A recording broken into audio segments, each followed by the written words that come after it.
I lent my car to my cousin. He returned it wrecked and said nothing. My name is Daniel Hartley, and if there's one principle I've lived by, it's this: family first, no matter what. Growing up in South London, Sunday dinners, weekend football matches, and birthday barbecues were sacred. Family wasn't just blood, it was duty.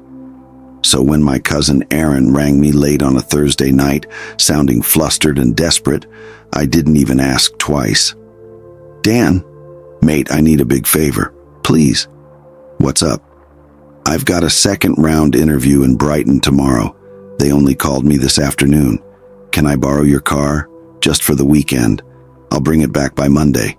I swear." I didn't even pause. "Yeah, of course, just take care of her." "You're a legend," he said, audibly relieved. "Honestly, I owe you big time." The car in question? A 2018 Audi A3 in midnight blue, my pride and joy. I'd named her Ava after my late grandmother. She'd been my reward to myself after years of scrimping, working overtime, and saying no to every night out with the lads. I'd earned her, every inch of polished alloy and stitched leather. When Aaron showed up the next morning, his face lit up the moment he saw her. "Jesus, Dan," he breathed. "This is lush." "Treat her like a queen," I said. "No racing, no dodgy kebab wrappers, and absolutely no smoking. I got you. She'll come back better than she left." He was all grins as he drove off, and I stood there smiling too, completely unaware that I wouldn't be smiling much longer. 3 days passed, no calls, no texts, not even a "thanks, mate." I wasn't worried, though. That's the thing about trust. You don't clock its absence until it snaps. On Monday morning, as I walked towards my flat from the tube station, something strange caught my eye. About 2 blocks from where I lived, Ava was parked wrong, not at my usual spot, and something about her stance felt off. I walked faster, and then I saw it. The driver's side mirror was cracked, half hanging like a snapped limb. The front bumper had a deep gash, the paint scuffed off to reveal a flash of white underneath. One headlight was fractured, and the front left tire looked slightly deflated. I approached slowly, like walking up to a wounded animal. My heart was in my throat. The inside wasn't any better. The leather seats had sticky residue, the back seat had crushed beer cans, and, God help me, the smell of stale cigarettes mixed with cheap cologne hit me like a slap. I stood there in silence, disbelief flooding every vein in my body. And then I called him. No answer. I called again.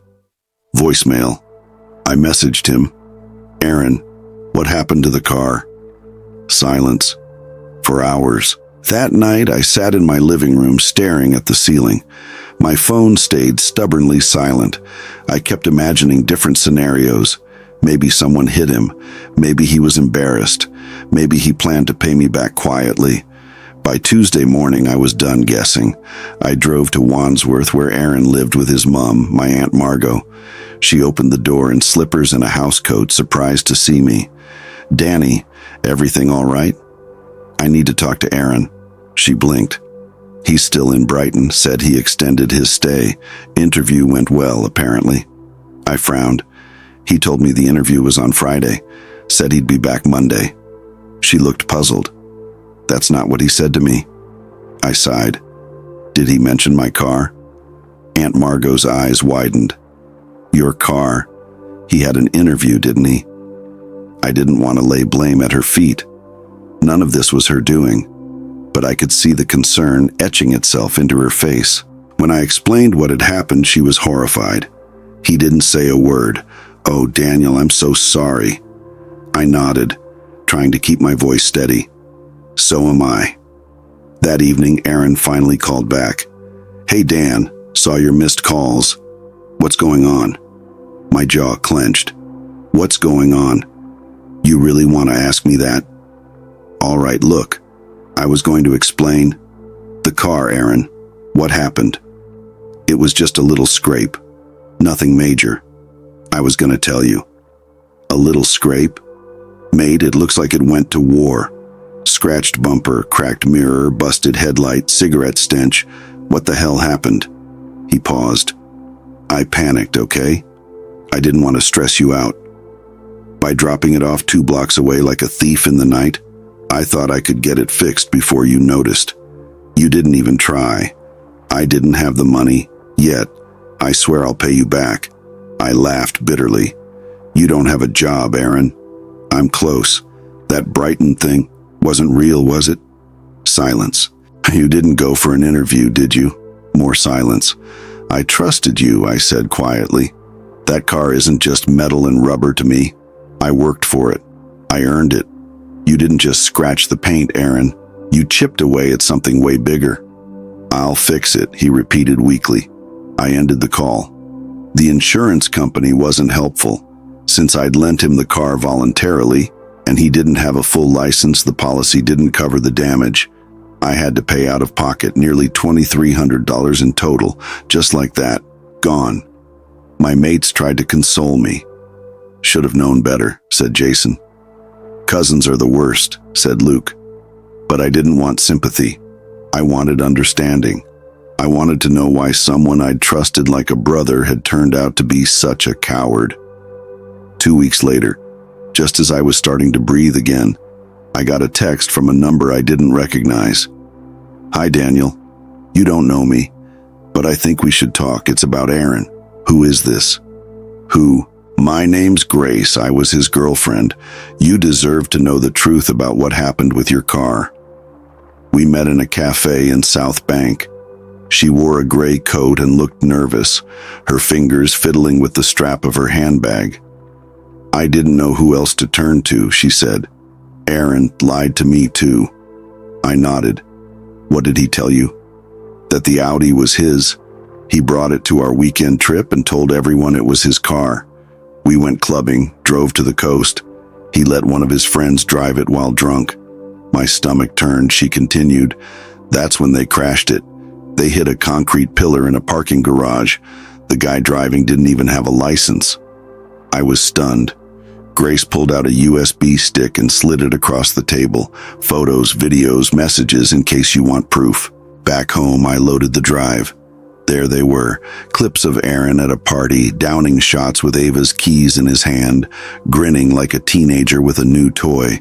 Videos of reckless joyrides, the dashboard lights blinking red, bass thumping from the speakers, and finally footage of the actual crash, shouts, laughter, then the sickening sound of impact.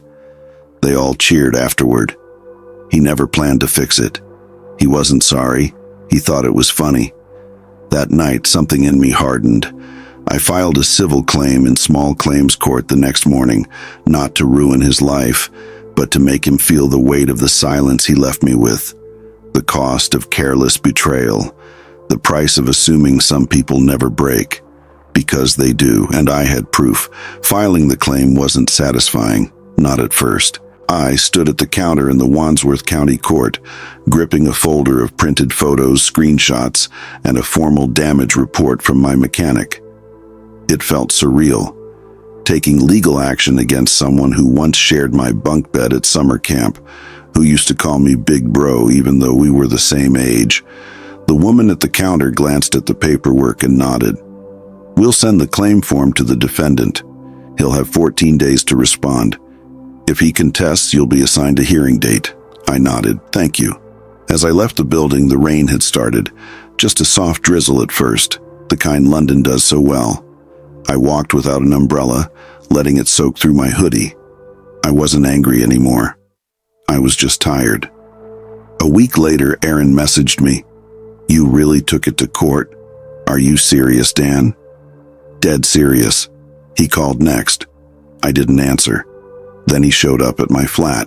I opened the door to find him standing there, damp from the rain, wearing that same old bomber jacket I'd given him 2 Christmases ago.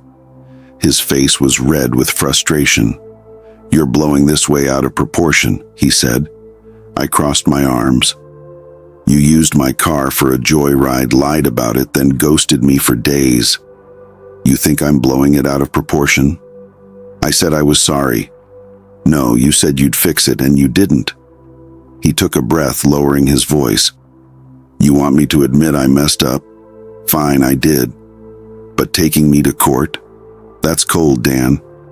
I held his gaze. Not as cold as returning my car wrecked and pretending like nothing happened. He looked away, jaw clenching. What do you want?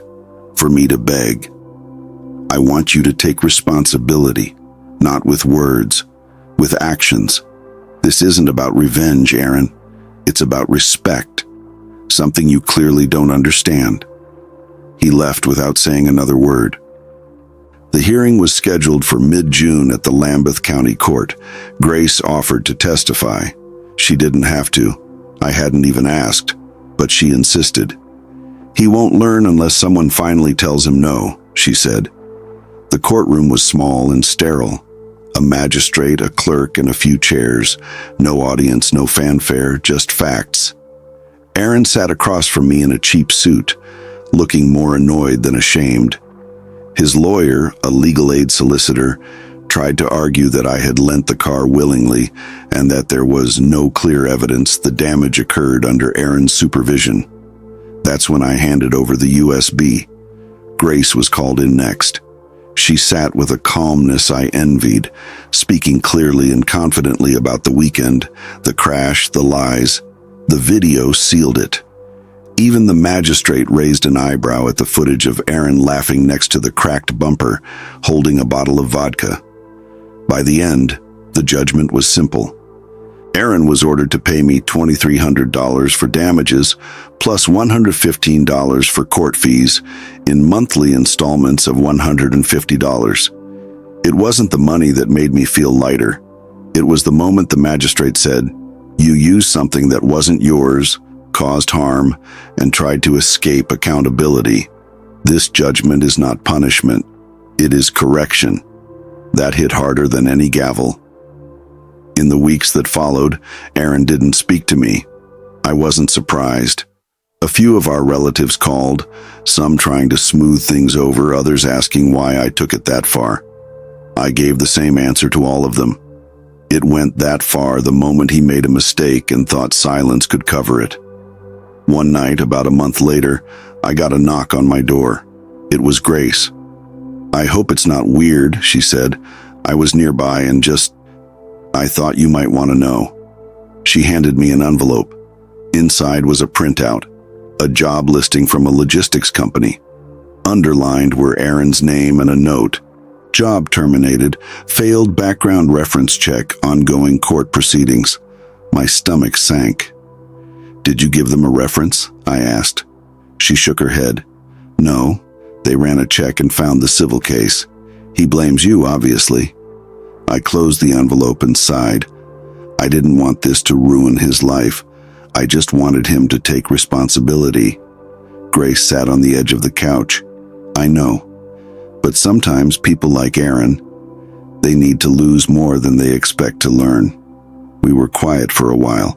The silence between us wasn't awkward. It was healing. Then she smiled gently. "I also came to say thank you." "For what?" "For not letting him make you smaller." That summer, I sold the Audi. Not because of the damage, it was pristine again, but because every time I saw it, I remembered the betrayal. I needed something new, a clean slate. I bought a gray BMW hatchback and named her Isla. The name meant island, something separate, something that stood on its own. I never heard from Aaron again after that summer. But sometimes I wonder if he ever truly understood what he lost.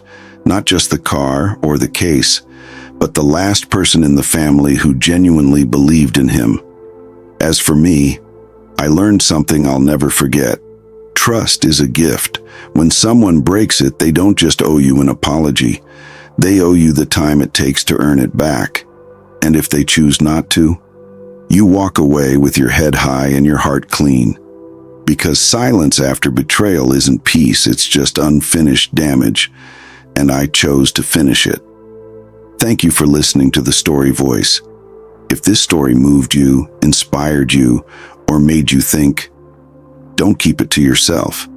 Like the video, subscribe to the channel, and turn on notifications so you never miss a story. And if you've got a story you think the world needs to hear, drop it in the comments. I might just tell it next. Until then, keep listening and keep feeling.